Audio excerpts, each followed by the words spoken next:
एक, किस संविधान संशोधन को लघु संविधान मिनी कॉन्स्टिट्यूशन कहा जाता है?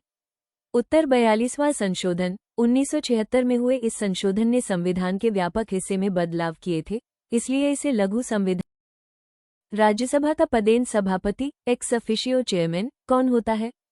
उत्तर उपराष्ट्रपति। संविधान के अनुसार भारत का उपराष्ट्रपति स्वतः ही राज्यसभा का सभापति बन जाता है।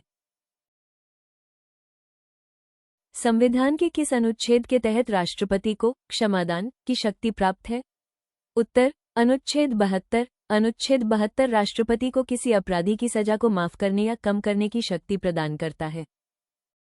पंचायती राज व्यवस्था को संवैधानिक दर्जा किस संशोधन द्वारा दिया गया?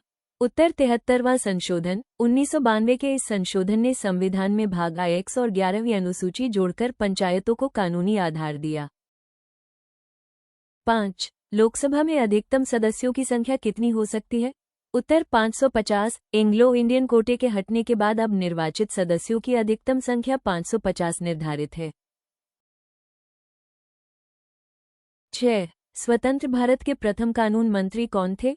उत्तर डॉक्टर B.R. अंबेडकर। संविधान निर्माता अंबेडकर ही नेहरू के पहले मंत्रिमंडल में कानून मंत्री बने थे। 7. शिक्षा का अधिकार राइट टू एजुकेशन किस अनुच्छेद के अंतर्गत आता है? उत्तर अनुच्छेद 21A। 86वें संशोधन 2002 द्वारा अनुच्छेद 21A जोड़ा गया, जो 6 से 14 वर्ष के बच्चों के लिए मुफ्त और अनिवार्य शिक्षा का अधिकार देता है। 8. संविधान की 8वीं अनुसूची का संबंध किससे है? उत्तर भाषाएं। 8वीं अनुसूची में भारत की 22 आधिकारिक भाषाओं को मान्यता दी गई है। किस अनुच्छेद के तहत सुप्रीम कोर्ट रिट जारी कर सकता है? उत्तर अनुच्छेद 32। संवैधानिक उपचारों के अधिकार के तहत सुप्रीम कोर्ट मौलिक अधिकारों की रक्षा के लिए रिट जारी करता है। 10. वित्त आयोग फाइनेंस कमीशन का गठन किस अनुच्छेद के अंतर्गत किया जाता है? उत्तर अनुच्छेद 280। प्रत्येक 5 वर्ष में राष्ट्रपति अनुच्छेद 280 के तहत वित्त आयोग का गठन करते हैं, जो केंद्र राज्य राजस्व वितरण तय करता है। 11. भारत में वयस्क मताधिकार यूनिवर्सल एडल्ट फ्रेंचाइज की आयु 21 से घटाकर 18 वर्ष के संशोधन द्वारा की गई।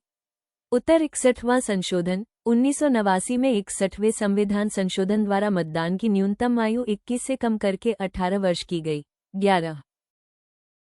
12. नीति आयोग का अध्यक्ष कौन होता है? उत्तर प्रधानमंत्री। प्रधानमंत्री नीति आयोग पूर्व में योजना आयोग के पदेन अध्यक्ष होते हैं।